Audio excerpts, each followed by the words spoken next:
A hipertensão é uma doença silenciosa, perigosa e democrática, que acomete crianças, adultos, idosos, homens e mulheres de todas as classes sociais e condições financeiras.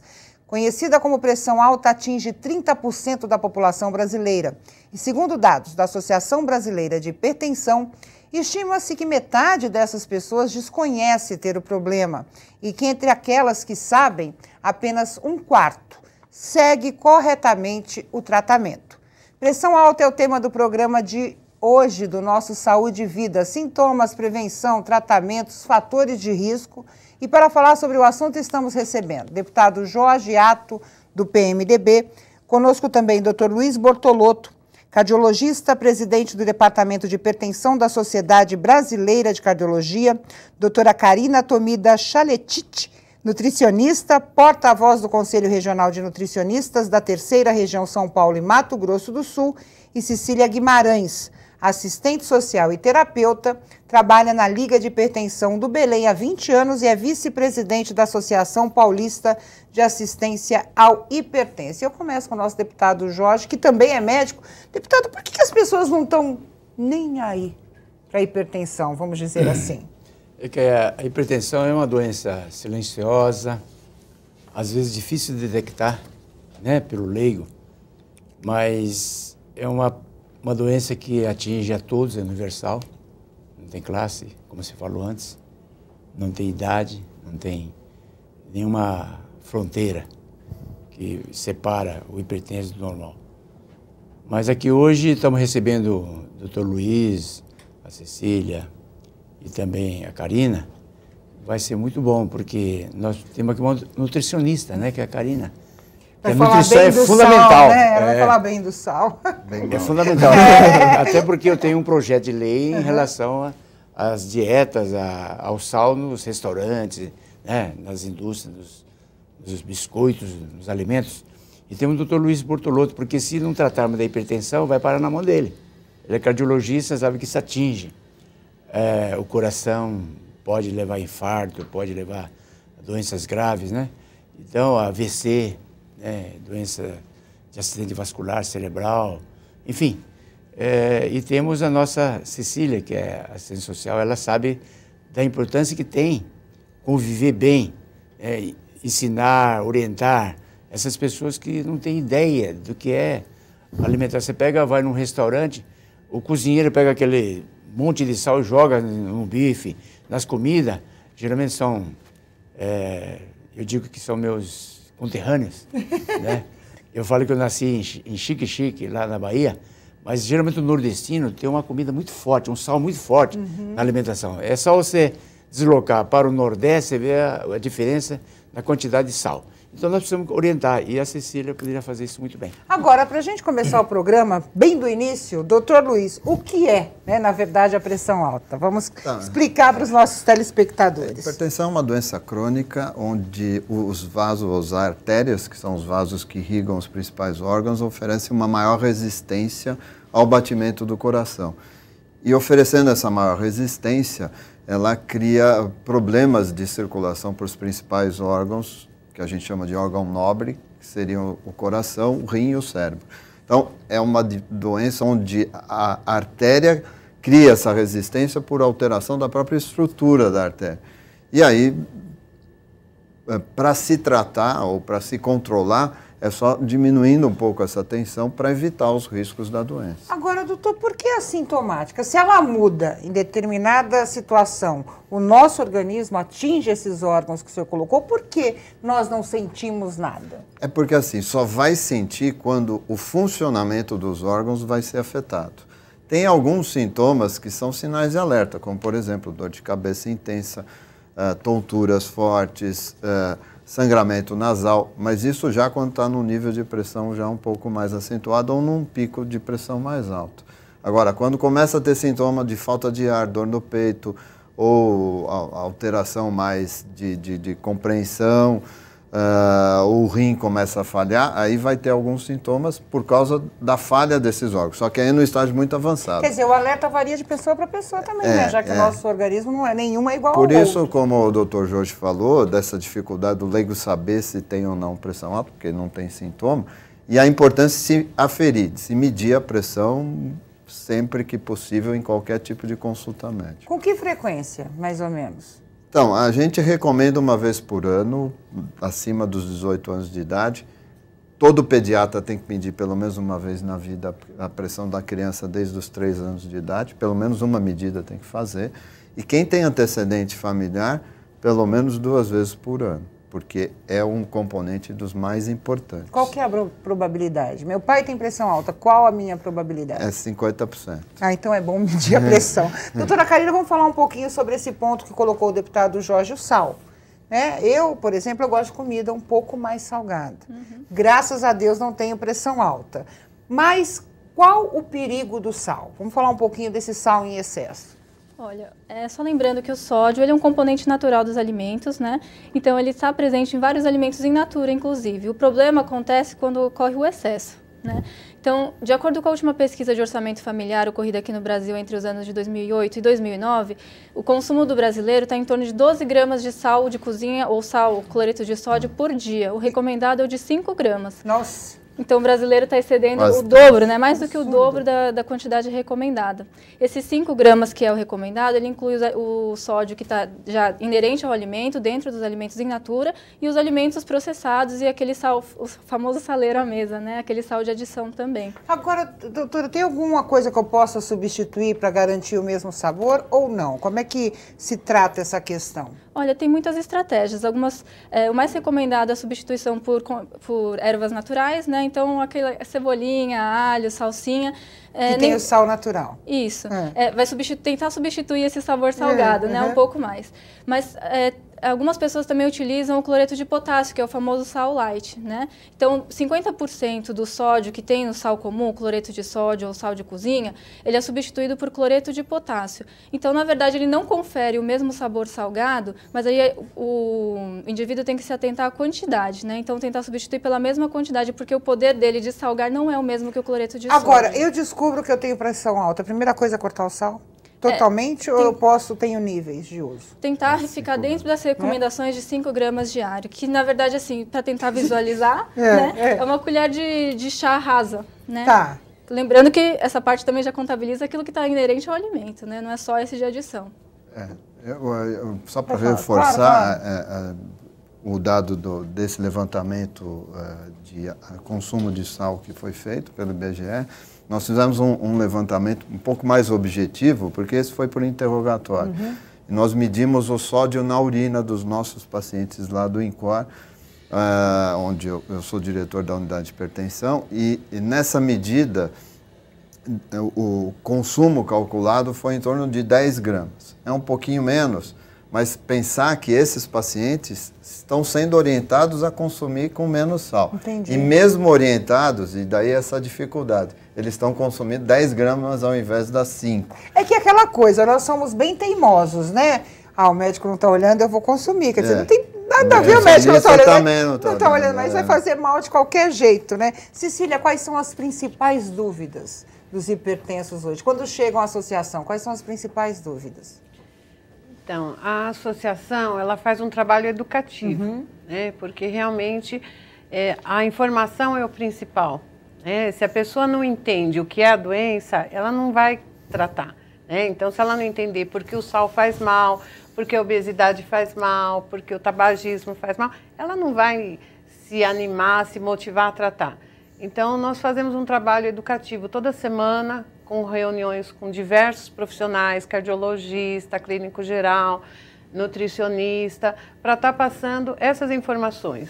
O que é a hipertensão e por que eu tenho que tratar. Quer dizer, além da gente não se preocupar, muitos profissionais também não se preocupam com isso. A gente estava falando sobre a medição da pressão, que todo médico deveria fazer. Isso não acontece. É esse tipo de conscientização que vocês levam aos especialistas exatamente. Também? Até para o paciente, quando for no médico, ele exigir que a sua pressão seja medida, ele poder ter a liberdade de perguntar, as dúvidas dele em relação à alimentação, à medicação, porque a adesão do paciente depende de tudo isso. Ele tem que saber por que ele vai se tratar e as consequências do não tratar. Então, essa convivência entre a equipe multiprofissional e os pacientes é importantíssima. Eu acho que as pessoas entram nessa questão de não acreditar na gravidade da doença, porque todo mundo fala que tem pressão alta. Né? Se tornou uma coisa muito comum, deputado Jorge, por isso que as pessoas podem não levar tão a sério a doença. Porque a hipertensão ela é silenciosa, ela não acomete, a não ser que, como o doutor Luiz Bortolotto falou, quando ela começa a acometer o coração, os rins, né? Dando o mesmo confusão mental, AVC, já é um caso mais grave. Mas aí o cara percebe. Mas o indivíduo que é obeso, por exemplo, o indivíduo que é fumante, bebe bastante, o cara é estressado, né? Ele tem grande chance de ser um hipertenso. Eu costumo sempre dizer, Karina, que nós temos 3 coisas que acabam com o ser humano na alimentação. O açúcar, o sal e a gordura. Isso é nocivo, então você tem que controlar isso aí. Você pode alimentar bem, uma alimentação sadia boa, é quando você consegue balancear esses 3 itens que são fundamentais. Depois a doutora Karina vai dar aí não uma dieta, mas dar os conselhos alimentares. É por isso que as pessoas não dão muita importância à hipertensão e quando mede, aí o médico fala, você está com pressão alta. Aí ele começa a se preocupar. Tem aumentado o número de casos, doutor Luiz, e por quê? Quais são os fatores? O deputado acabou de falar do estresse, né? O povo anda estressado demais. É um fator que tem elevado o número de hipertensos? Tem. Assim, se a gente for ver todas as estatísticas mundiais e mesmo do Brasil, gira em torno de 30%.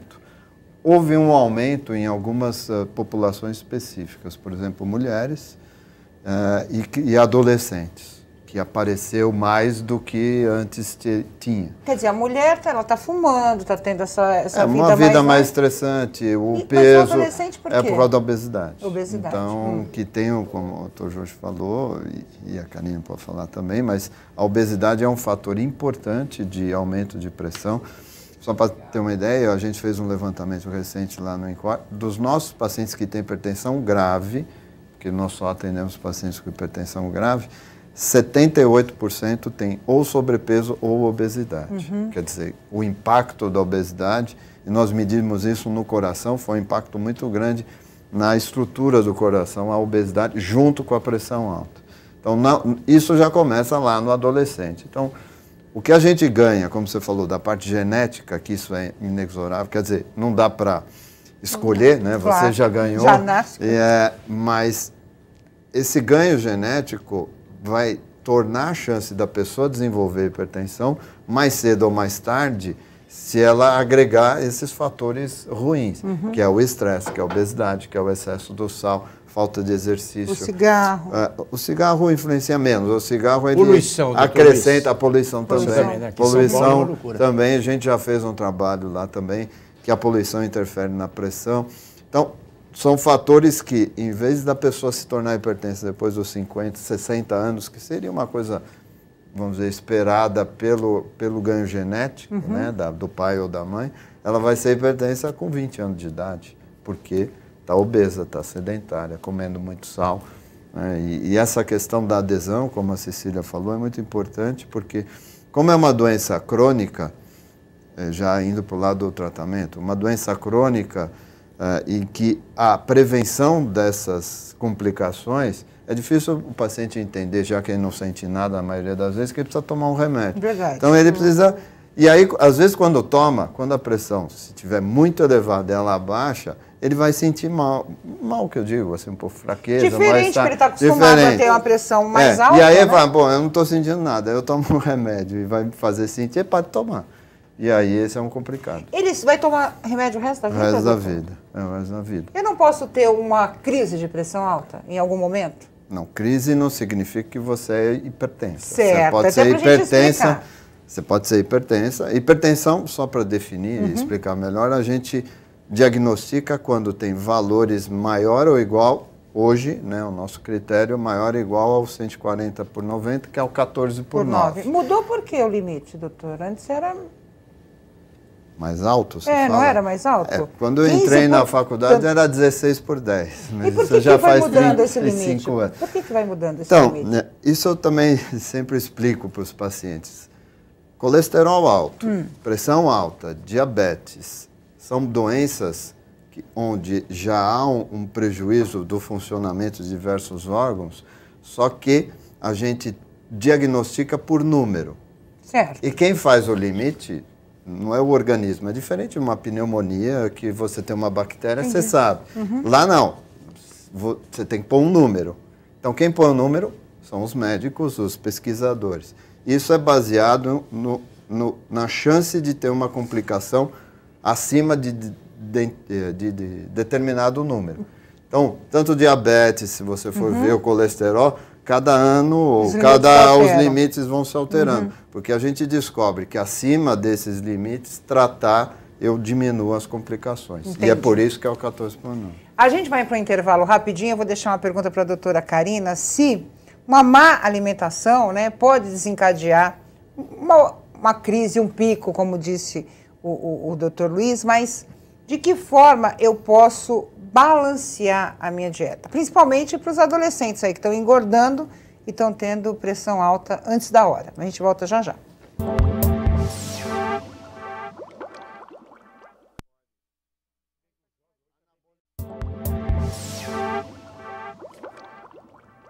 Voltamos com Saúde e Vida, hoje falando sobre pressão alta. E eu sempre digo que a gente faz um outro programa nos intervalos, né? A gente estava falando da alimentação, doutora Karina. Além dessa questão dos adolescentes que estão ficando obesos, é claro, a gente está na onda do fast food, a gente não importa coisa boa, né? Normalmente a gente importa essas coisas assim. Mas hoje a gente já tem alimentos balanceados, ou seja, industrializados dentro dessa realidade que a gente tem no Brasil hoje, desse aumento no número de pessoas com pressão alta? Existe sim. O ideal é que o consumidor esteja atento, na verdade, à rotulagem nutricional, né? Então, no verso da embalagem dos produtos, existem uma lista obrigatória de itens que devem estar contidos ali, a sua quantidade e a porcentagem que ele representa no dia inteiro, né? Então, entre outras coisas, proteínas, carboidratos, lipídios, fibras e lá por último, quase está o sódio também. Ali tem a quantidade que está contida naquela porção do produto e quanto que ele representa no seu dia, como um todo. Então, isso possibilita o consumidor até pegar produtos similares e comparar os valores e decidir qual que é o melhor para você. Mas não é muito complicado demais? Quer dizer, em primeiro lugar, a gente não lê rótulo, né, gente? Vamos aqui assumir essa questão. A gente não lê bula de remédio, imagine tabela nutricional, né, de alimentos.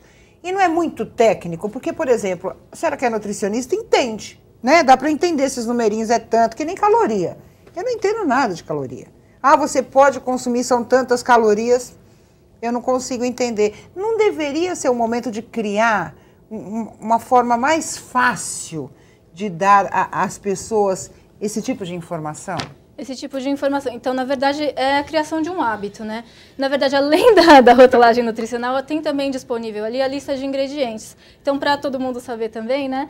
A lista de ingredientes sempre contempla o primeiro ingrediente ali, é o que vem em maior quantidade, e sucessivamente até o último que vem em menor quantidade. Então, isso já é uma dica, pronto, tá vendo? Essas informações são importantes para o consumidor. O Brasil é um país privilegiado, porque nem todos os países, nem desenvolvidos e outros países similares, possuem essa legislação. A Anvisa colocou isso em prática desde 2004. Então, assim, é uma orientação que deve ser dada ao paciente e para qualquer consumidor. Ele vai poder comparar os produtos e decidir qual que é o melhor para ele. Só para reforçar isso, no Canadá, eu tive a oportunidade de participar lá de um evento e eles mostraram, eles usam 3 faixas, verde, vermelho e amarelo. E aí, por faixa, é de sódio aceitável. Então, mais de 15% do valor diário do sódio, que é isso que ela está falando, de olhar, mais de 15% é muito sal, então é vermelho. Entre 5 e 15 é o amarelo e o verde é o mais baixo, é menos de 5%. Então eu tinha alimentos lá que eu mesmo me surpreendi, porque eu olhei lá e era tipo um teste que a gente fazia, você sabe quanto tem? E aí eu apertei o amarelo, mas era verde, porque eu achava que tinha mais do que tinha. Então essa é uma dica que pode ser implementada. Não, dentro do trabalho da associação, você falou mais sobre a questão dos especialistas, né? E as pessoas? Que tipo de campanhas vocês fazem para as pessoas? Lê a tabela nutricional dos alimentos. Nós temos uma nutricionista, nós fazemos oficina de leitura de... Então, é explicado, porque realmente tem essa dificuldade, né? O que significa cada coisa, daí o que a gente faz para eles participarem mais? A gente marca, eles trazem os rótulos químico, de casa. Né? Não sei como é que eles falam, né? Falam uma vez a cada 2 meses, eles trazem os rótulos de tudo que eles comeram, e daí faz um grupo e nós vamos discutir com eles o que foi comido, se estava dentro do que era esperado deles ou não, e se analisa essa tabela, porque realmente tem dificuldade. E principalmente o pessoal mais idoso, que é o nosso público maior. Né? Às vezes tem dificuldade de leitura, mas...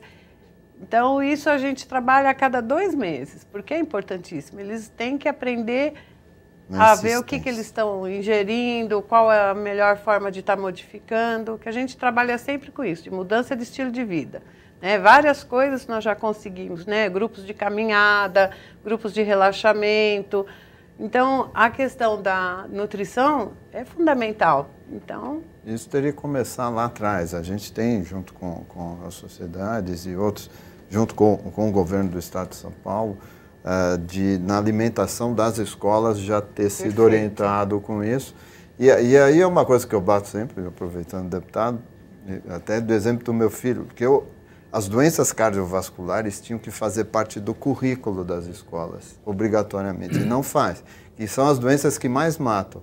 E outro dia, conversando com meu filho, eu vi, eles continuam aprendendo parasitose, etc., que felizmente quase não tem mais, pelo menos no meio. Só que ele sabe de pressão, coração, por coisa nossa, mas não está no currículo. O que deveria ser, porque hipertensão faz parte da mata, né? E diabetes, isso não se aprende, né, para a criança pegar Você sabe que uma vez eu estava conversando até com a minha filha, eu falei, o que você aprende de doença na escola? Ela falou, doença de Chagas. Aí eu lembro que eu aprendi na história do barbeiro. Esquistossomose. Não, tá bom, é legal. A gente não vê uma certa evolução, né? Faz pouco tempo que eu estudei em escola pública, né? Meu ginásio. Mas existe uma brecha, né? As matérias transversais. A associação já fez um trabalho com uma escola estadual do Belenzinho nesse sentido. Nós introduzimos essas matérias, prevenção à doença cardiovascular. Então, cada semana ia um profissional lá trabalhar isso com os alunos e culminou com uma exposição no meio da praça com o que os alunos achavam sobre alimentação saudável. Eles montaram cardápios, barracas, iam explicando para todas as pessoas na praça o que eles aprenderam. Isso passa eles pro conseguiram mudar a cantina da escola. Multiplicador, não tem jeito, para qualquer tipo, economia de água, para essa questão de alimentação. Eu estava ouvindo uma vez um especialista, um nutrólogo, dizer o seguinte, que é muito importante a família comer junto, né? Pai, isso facilita uma adaptação, né? A novos hábitos alimentares até. Isso é positivo mesmo, essa coisa comportamental, doutora Karina? Todo aspecto comportamental é importante, né? Porque a criança ela se espelha muito, principalmente no hábito de quem está próximo, ou na escola, né? Na escola já existem esses programas bem implantados, né? Principalmente em escolas públicas também existe já a legislação que prevê educação nutricional no currículo escolar, mas também o hábito de quando ela está em casa, né? Junto com os pais. Então, o hábito se passa de geração para geração. Ele se espelhando naquilo e vendo aquilo como um bom hábito, ele vai pôr em prática também. Até ensinar a criança a ler rotulagem de alimentos, né? Sim. Porque eu, pelo menos, né, aqui assumindo a minha culpa, eu vejo só validade. Né? A dona de casa vai ao supermercado, a gente olha o preço, obviamente, e também a validade do alimento. Nunca essa tabela, deputado Jorge. Se eu costumo fazer isso, não deve fazer também, né? Eu, quando eu vou para o supermercado... mas o senhor é uma exceção. A validade é importante, mas claro. o melhor alimento, na verdade, é em casa. Natural. É natural, né? Você alimentar com frutas, você alimentar com legumes, né? É fundamental. Agora a gente come mal, né? A gente vai para fora, é churrasco, rodízio, quer dizer, uma loucura total. Mas eu quero aproveitar essa oportunidade, doutor Luiz Bortolotto, que a sua sugestão é muito interessante para o meu projeto. Eu já coloquei o projeto aí, mas vou ter que tirar e mudar. Essa do rótulo, achei interessante. Quiser, viu? o senhor pode... Você precisa ficar visualizando no que números tão pequenos que você não consegue enxergar. Trabalhar junto, a gente pode eu gostaria de contar com sua colaboração. A gente conta, o Departamento de Hipertensão da Sociedade está aberto. Nós temos que ter controle do sal nos alimentos. Sim. O indivíduo come um biscoito e pensa que não tem sal, e tem. Come uma bolachinha doce, o mesmo pão francês. Como era o gordura pão francês, trans, né? acho que a carimba. Como era gordura trans, a gente não sabia que tinha. Você estava dizendo que tem um grama. Tem um grama no pão francês, quer dizer. O que aconteceu? Mudou o pão? Não, então assim, já existe... O pão continua igual. O pãozinho tá gostoso ainda. Ele ainda continua rico em sódio, na maioria dos lugares, né? Mas existe uma parceria do Ministério da Saúde com alguns segmentos das indústrias de alimentos também, né? Então são medidas mais amplas, né? E que visam a redução de gorduras, açúcares e sódio também nos alimentos, né? E um dos exemplos é a Associação Brasileira da Indústria de Alimentos, que foi feita essa parceria, né? E agora o foco maior é no sódio, até a agenda nos próximos anos aí. Então eles pegaram principalmente aqueles alimentos que representam maior risco para a população. Então, são aqueles macarrões instantâneos, aqueles alimentos prontos para consumo, congelados. Então, eles pegaram alguns, segmentaram, né, e viram que esses tinham maior relevância para serem feitas essas parcerias. Em Portugal já fizeram com os pães mesmo. Diminuíram quase 50% da quantidade de sódio nos pães. Dá para fazer e manter o mesmo sabor, né? Então, eu cheguei assim, por exemplo, numa panificadora. Aí eu falei, qual o queijo mussarela que tem menos sal? E o indivíduo sabe. Ele conhece as marcas, né? Por exemplo, o queijo Scala... Você está fazendo propaganda? Não, estou fazendo propaganda. É o que tem menos sal. Certo. Aí você pega, por exemplo, as nossas mortadelas, e eu gosto de mortadela, e faz mal, a gente sabe, cheio de gordura. Eu já diminui. Além do já sal, diminui. tem a gordura também. Eu li aquele livro, A Dieta, né, daquele best-seller. O Duca? Americano, não. Né? Não, a Dieta.z. Dieta.z. Aí a gente sabe que a mortadela não é muito boa, né? Tem muita gordura e tal. Mas se comparar a mortadela brasileira, nós temos uma melhor. Pode falar o nome? Não. Cerati. Não é a melhor. A Cerati. Não, aqui não pode falar. Não pode falar, não. Mas a Cerati, por exemplo, a mortadela que eu gosto, não tem patrocínio. você come Cerati. Não pode comer muito, e você come uma doutor? mortadela Sempre italiana, você vê a diferença da quantidade de sal. Não sei qual frigorífico, qual fabricante da Itália, mas eu sei que peguei uma ontem, por exemplo, comprei um pouquinho. A italiana é bem menos salgada que a nossa Cerati. Mas deve ser essa coisa da cultura, né, cultural. doutor Luiz? E tem o cultural e tem a questão de que, dependendo da qualidade dos alimentos, sem querer questionar a qualidade de determinadas marcas, mas tem mais sal para esconder a menor qualidade do alimento. É um jeito de esconder. Exatamente, porque o sal tem um sabor mais forte, né? Sim, predomina. Agora, a Cecília falou uma coisa sobre atividade física, né? Vamos falar um pouquinho. O hipertenso, então, pode praticar atividades físicas? Pode, depois depois de uma orientação médica, de saber qual é a real situação dele poder fazer atividade física. Atividade física comprovadamente abaixa a pressão. Isso... e é um auxiliar importante no tratamento. Dificilmente, ou uma minoria dos hipertensos consegue controlar a pressão com uma dieta regrada, atividade física e sem necessidade do remédio. Mas tem uma parcela da população que consegue. Por que muita gente troca de remédio? Por exemplo, eu já vi pessoa que descobriu que é hipertenso, começou a tomar, não funcionou, toma outro, aí não funcionou. O que muda de medicamento para medicamento? É que não funcionou pela falta de paciência, na maioria das vezes, e de entendimento. Entendi. Para você controlar a pressão, para ter uma real resposta ao medicamento, para ver se o remédio está sendo eficaz, isso é uma recomendação das nossas diretrizes internacionais, tem que esperar pelo menos 4 semanas. Dependendo da gravidade ou não. É lógico que se for mais grave, eu quero que seja mais rápido. Aí o que acontece? Passou 4 semanas, não controlou, e aí tem uma parcela de culpa dos próprios médicos mesmo, que não sabem essas orientações, e o paciente fica ansioso, aí já muda. Entendi. Mas não é para mudar, tem que ir com mais tempo. Né? E aí, na atividade física, foi comprovado a redução da pressão, pelo menos 3 vezes por semana, 50 minutos de uma maneira... não, uma maneira moderada. A gente fala exercício moderado, supervisionado ou não. Se não for supervisionado, caminhada já é o suficiente. Hoje, todo mundo que é hipertenso tem acesso a medicamento, né, Cecília? Não há essa dificuldade. Não, hoje em dia já existe uma grade de medicamentos fornecida pelo governo que acaba suprindo todas as classes de medicamento, dá para tratar é só saber usar direitinho. Varia o medicamento de criança, adulto e idoso, a mesma coisa? Não, a mesma coisa. Você só tem que ter algumas restrições, por exemplo, na mulher de idade fértil, tem um tipo de medicação, 2 tipos, que são os bloqueadores de um sistema, que chama sistema renina-angiotensina.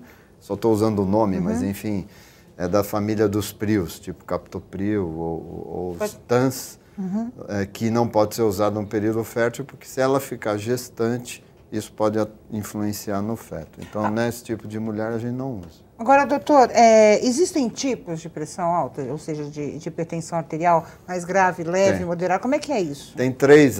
Na classificação, nós temos o estágio 1, que é o mais leve, o 2, que é o moderado, e o 3, que é o estágio grave, que é pelo nível de pressão maior ou igual a 18/11, ou 180/110, que é o nível de pressão. Felizmente, é uma porcentagem não muito grande de indivíduos. A grande maioria está no 1 e 2. Um pico, assim, uma pessoa hipertensa que tem uma pressão elevada subitamente, ela pode chegar a óbito, doutor? Pode ter uma complicação grave, como um AVC, por exemplo, um infarto, que são as principais causas de morte no nosso país. Mesmo ela tomando esse medicamento? Mesmo tomando o remédio, assim, tomando o remédio diminui muito a chance de ter um pico que leve a um AVC ou um infarto. Assim, a redução da ocorrência de eventos é mais de 70% se controlada a pressão. É quase de um indivíduo que não tem pressão alta, mas ainda corre o risco, principalmente no estresse acentuado. Então, a gente sempre procura orientar,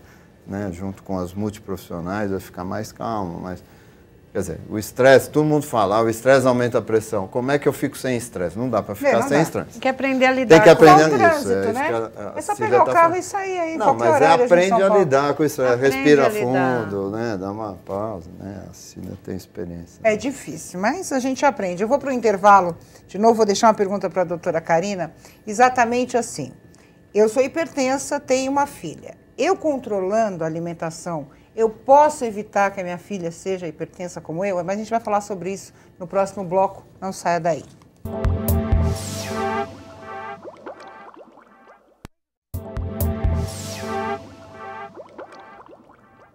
Voltamos com Saúde e Vida, hoje falando sobre pressão alta. Deixei uma pergunta para a doutora Karina. Caso o pai ou a mãe, né, tenha pressão alta, nasce o bebê bonito, saudável, o controlar a alimentação desde a infância pode evitar que esse indivíduo seja hipertenso? Pode. Olha, já tem as questões genéticas envolvidas, né? Que é aquilo que o Dr. Luiz já comentou, que a gente não pode mudar. Existe uma predisposição, né? Mas a alimentação tem sim influência. A gente falou tanto sobre o sódio, né? Mas isso deve estar aliado a uma alimentação saudável, uma qualidade de vida no geral, né?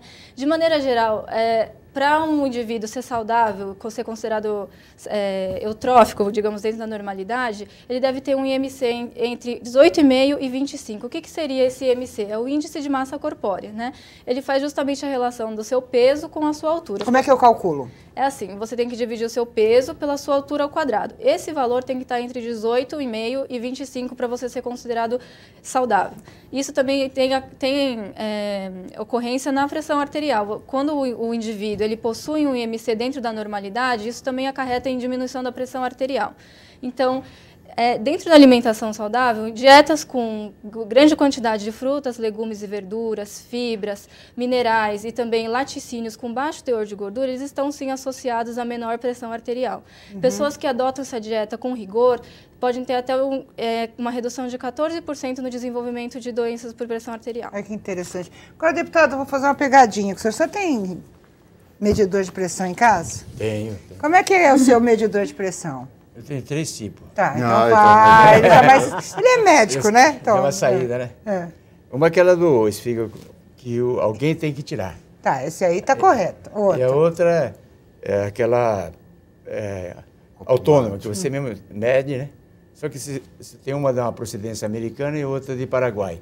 Então, mas eu acho que o melhor medidor é aquele que você mede sempre no mesmo medidor, né? Eu acho que às vezes não dá para confiar, mas te dá um parâmetro. Dá uma ideia. Se eu tenho o medidor correto, eu contei para o doutor aqui que eu tenho aquele de pulso. Não serve, gente. Não, eu tenho medidor... O braquial. Por quê, doutor? O de punho, na verdade, tem alguns detalhes. O primeiro é que ele comprime uma artéria que não é a artéria que habitualmente, que passa aqui, que chama radial, que é perto desse ossinho aqui. Que é aquela que a gente sente pulsar. Brinca, isso, que a gente sente pulsar. E no paciente idoso, por exemplo, ela fica mais enrijecida e a compressão com esse aparelho não é adequada. Então, esse é o primeiro ponto. Certo. E o segundo é que tem que assumir uma posição correta para fazer. E nem sempre essa posição é bem feita corretamente. E os aparelhos, só tem 2 que são validados pelas sociedades, e eles são muito caros e difíceis. Então, melhor é ir ao médico ou à farmácia para medir a pressão. Sim, mas pode usar o de casa, a gente recomenda os de casa automáticos, como o Dr. Jorge falou, que é o do braço, sempre orientado pelo médico ou pela equipe multiprofissional, como tem que medir. Sentado, em repouso, sem conversar, sem ter fumado, não era para fumar nunca, sem cruzar a perna, sem ter feito atividade física, sem ter feito atividade, sem ter tomado café e sem precisar ir no banheiro. Quais são os outros? Posicionar em cima da artéria. E posicionar sempre no local descansado, certo. né? Bem zen. Descansar.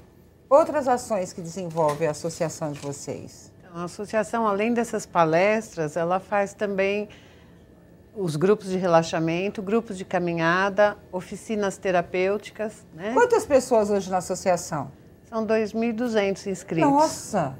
É uma associação nacional. Essa associação é paulista. Paulista? Existem várias associações a nível nacional que surgiram a partir dessa associação de São Paulo, né? E, então, existe o Dia Nacional da Hipertensão, que foi em 26 de abril agora. Por que 26 de abril? Porque foi a data da fundação da nossa associação. Então já começou com o Dia Municipal.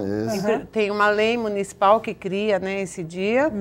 Daí, em cima do Dia Municipal, foi criado o Dia Nacional. Está em lei, é uma lei. É uma lei. É Dia Nacional. Que a gente fez várias ações. E nesse dia, acho que as atividades são diferenciadas, né? Vocês acabam conseguindo ampliar a informação. Existem também várias atividades junto às unidades de saúde, onde a gente tenta incentivar, né, a criação de equipes multiprofissionais para estar levando esse trabalho para a população em geral.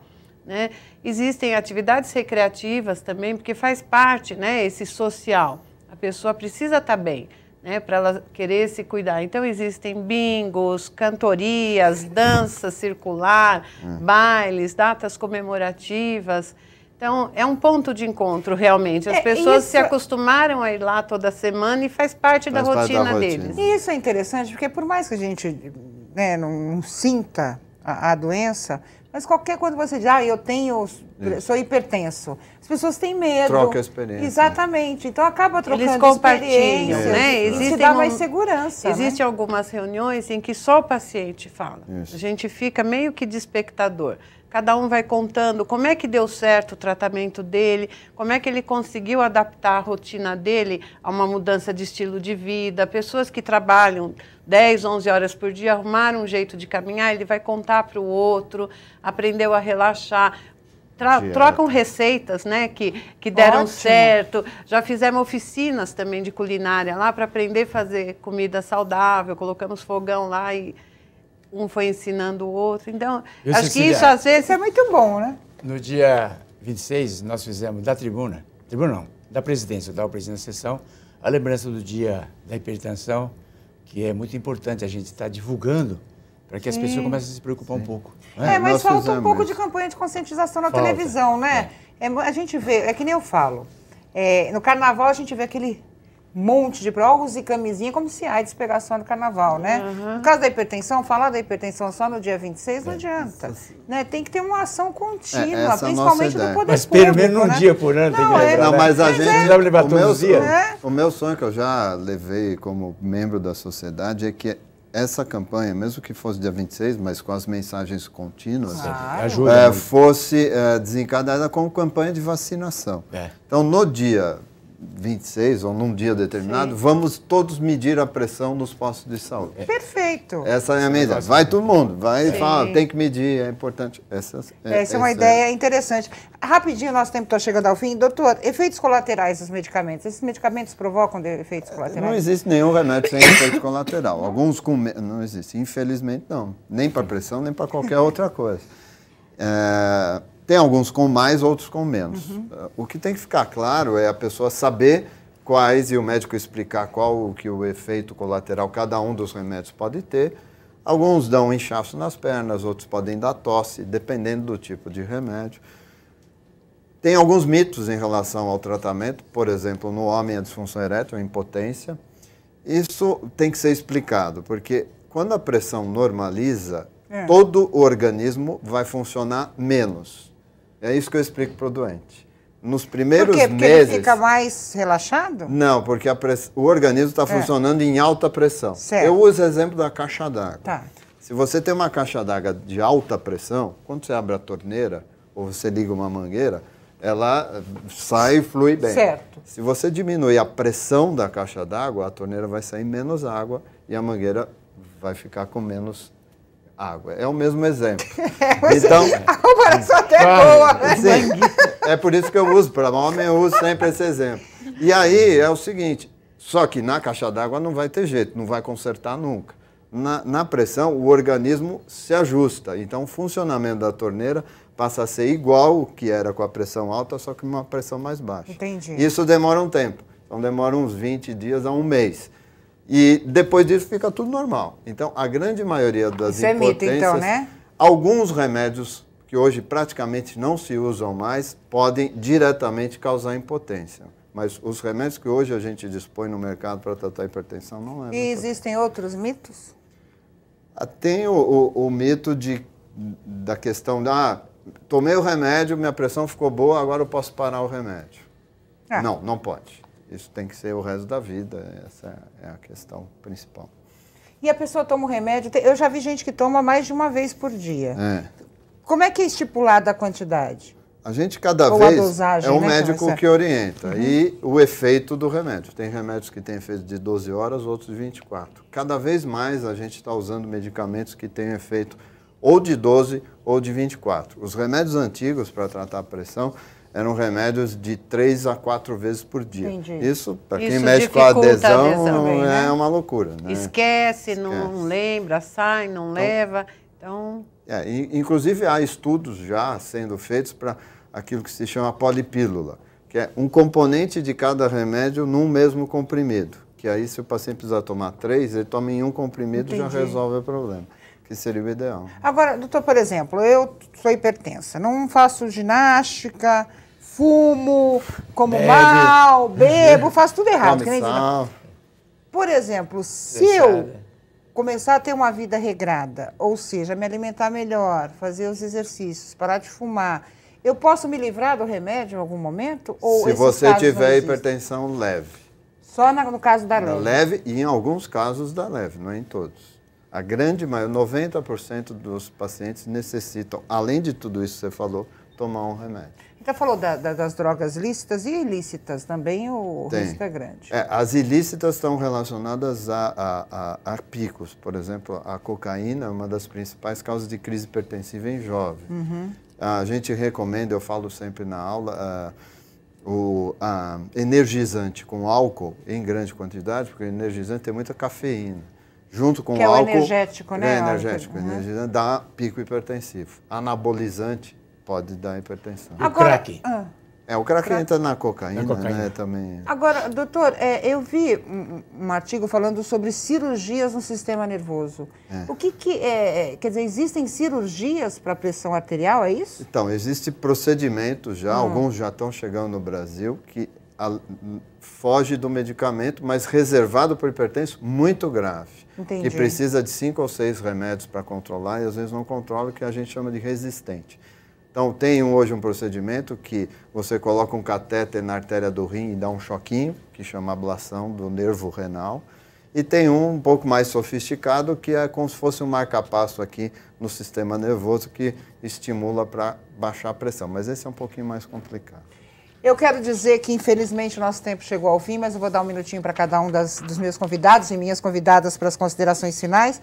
Aquela coisa, né? Vá, meça a pressão, peça ao seu médico, por mais que não seja um cardiologista, né, um clínico geral, mas principalmente a mulher que tem, graças a Deus, o costume de 1 vez ou 2 vezes por ano ao ginecologista, peça também para que meça a sua pressão. Eu quero, em primeiro lugar, agradecer a Cecília. Cecília, seu recado final. Eu acho que eu gostaria de convidar todos os hipertensos a participarem da associação. Nosso telefone é 11-2295-5228, todas as quartas-feiras, às 8 da manhã, que eu acho que é uma maneira de agregar qualidade à vida. Né? Eu acho que o hipertenso, além de tudo, ele precisa viver bem. Né? E nós estamos lá à espera. Doutora Karina, também seu recado final. Obrigada, eu gostaria de agradecer em nome do Conselho e pedir também, sugerir, né, o acesso ao nosso site, que é o www.crn3.org.br. O Conselho tem inúmeras ações diretamente com a população, entre elas alimentação fora do lar e atividade física. Eu sugiro também o acesso ao site para essas informações. Obrigada. E vamos seguir as recomendações da doutora Karina, começar a ler a rotulagem dos alimentos. Não custa nada, né? A gente vê a validade. Então, vamos ver também a quantidade de sal aí que estamos ingerindo diariamente. Doutor Luiz, também seu recado final. Obrigado. E o importante é conhecer a pressão. Todo mundo tem o direito de conhecer sua pressão, como o tipo de sangue. Se todo mundo souber a sua pressão, acho que é importante. E maiores informações, o Departamento de Hipertensão da SBC tem uma campanha contínua de informações, que é Eu Sou 12 por 8, que é www.eusou12por8.br. 12 por 8 é o...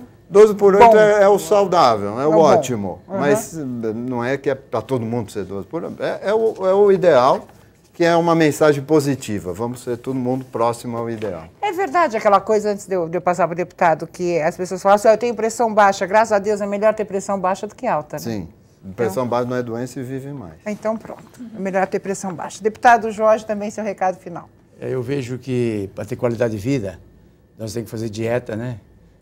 Tirar e tomar cuidado com o sal, com a gordura e com o açúcar. Nós temos chocolate, por exemplo, aqui que é muito doce comparado com o chocolate suíço. Os melhores chocolates brasileiros é muito doce. Ruim, né? Segundo sal. Então, eu acredito que se nós cuidarmos da nossa dieta, da nossa alimentação, nós fazemos prevenção para diabetes, para os infartos, para os AVCs, tantas outras doenças, né? Insuficiência renal, não é?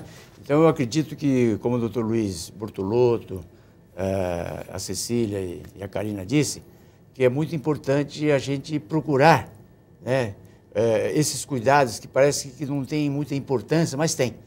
A gente tem que medir as pressões, sim, tem que fazer uma campanha educativa, o dia da hipertensão tem que ser comemorado. Como o doutor Luiz falou, nós temos que medir as pressões em todo mundo, essa campanha é importante, simples, e fazer com que a gente possa ter uma extensão maior prolongar nossas vidas. A gente sempre fala, eu vi uma nutricionista falando também outra vez, que fala assim, as pessoas falam que tudo que faz mal é mais gostoso. Não, a gente tem que educar o nosso paladar, né? Eu acho que treinar o paladar a comer salada, tudo é uma questão de adaptação, né? Tudo. Comer bem também é uma questão de adaptação. Eu quero agradecer mais uma vez a Cecília, doutor Luiz, Karina, deputado Jorge. Quero agradecer a você, o Saúde e Vida vai ficando por aqui. Nós temos um encontro no próximo programa. Um grande abraço e até mais.